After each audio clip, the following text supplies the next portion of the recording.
안녕하세요. 멋진 아재입니다. 또 부동산 종합대책이 발표가 됐습니다. 벌써 이 정부 들어서 여덟 번째입니다.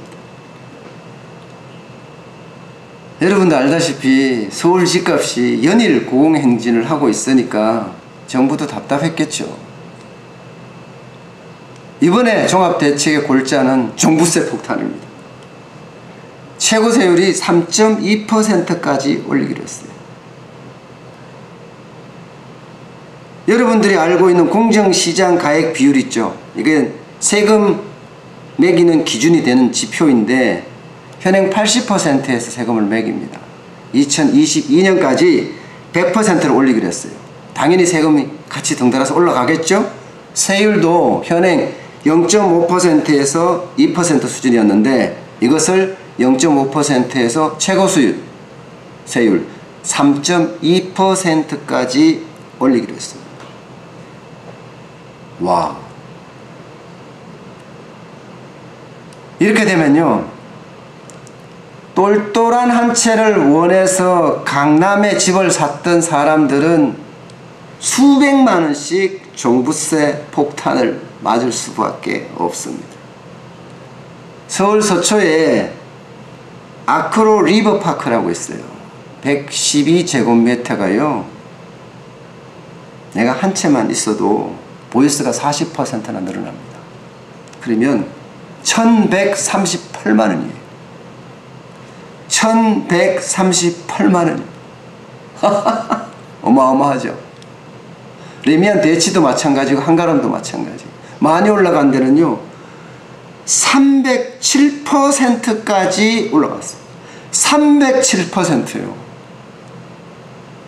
와, 우리가 버는 것도 307% 안 올라가는데.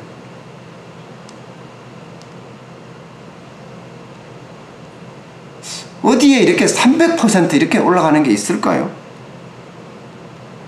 지금 강남의 똘똘한 한 채는 분명히 순간적으로 떨고 있을 거예요. 종부세가 수백만 원씩 올라가니까 어쩔 수 없을 거 아니에요. 18억이 넘는다 이러면 꽝이에요. 또 있어요. 과세 구간 하나 신설을 했어요. 3억 초과 6억 원 이하. 시가로 보면 18억에서 25억이에요. 여기가 지금까지 보유세라는 게 재산세하고 종합부동산세를 합산한 것을 말하거든요. 보유세가 0.5%였어요. 이게 0.7%로 올라갑니다. 새로 과세 구간이 하나 생기면서 말입니다.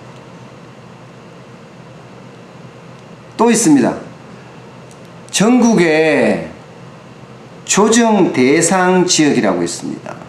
서울 전역은 다 포함이 되고요. 경기도 과천, 부산은 해운대, 세종 이런 곳을 말하는데 이곳에서 2주택자는요 다른 지역의 3주택자하고 동일하게 세금을 부과하기로 했습니다. 난리 났죠. 또 있어요. 또 직전 연도보다가 보유세 부담이 늘지 않도록 하는 상한선이라는 게 있습니다. 이게 지금까지는 150%였어요. 이거 300%로 확 올렸습니다. 와, 이렇게 되면요 종부세 인상 대상자라고 있잖아요. 7월에 정부가 발표했을 때는 26,000명이었거든요. 이제는 21만 8천 명으로 무려 말입니다. 8배가 늘어납니다. 8배. 세금도 4,200억 원이 더 거칠 거다 이렇게 예상을 하고 있습니다.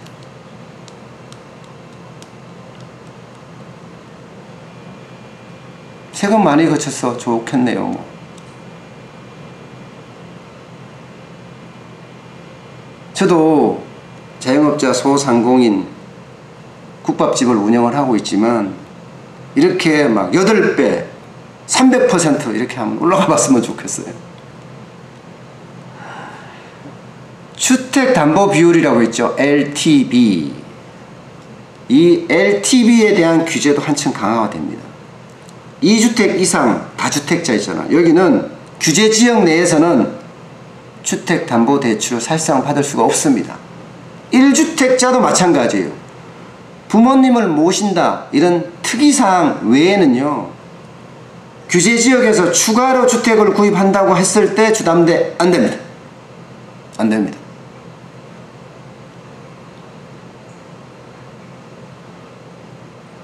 여기에다가요, 공시가격이 9억 원 초과되는 고가주택 있잖아. 여기는 내가 가서 실제로 살지 않는다면 이것도 마찬가지로 주담대가 안 됩니다.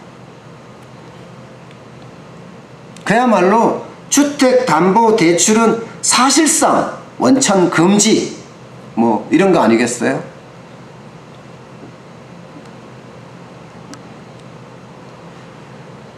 또 있어요. 정책을 이렇게 여반장처럼 한번 뒤집었던 게 있는데, 주택 임대 사업자예요. 여기도 LTV 규제를 이제 받습니다. 투기지역이나 투기 과열 지구에서 LTV는 40%로 확 묶어버렸습니다. 또 이들 지역에서 9억 초과 고가주택을 매입할 때는 주담대 원천 금지.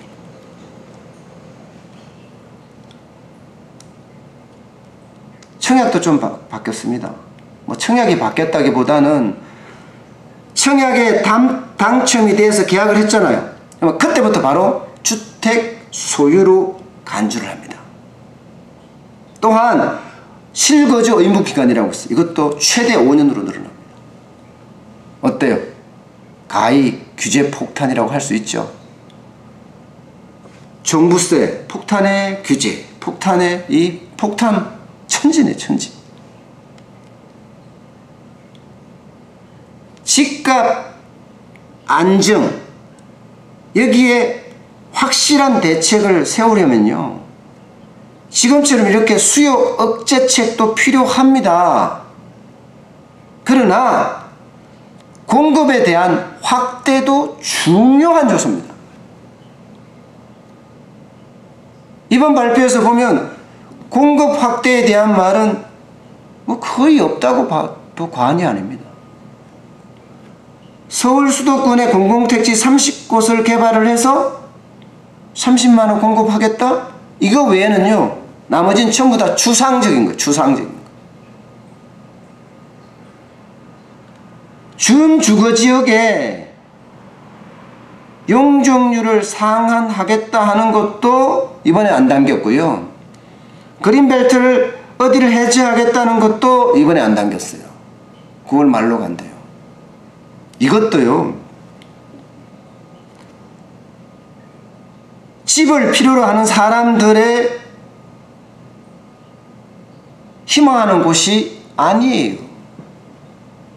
서울 수도권이면요, 자칫 있잖아요, 미분양 사태를 발생시킬 수도 있고요.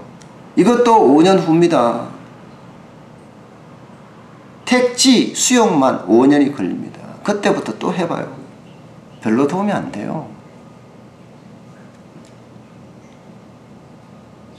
징벌적 과세, 여기에 대출 규제 떨겠죠, 조금. 그렇지만 이게 내성이 생기면 또 다른 풍선 효과가 일어날 수도 있습니다.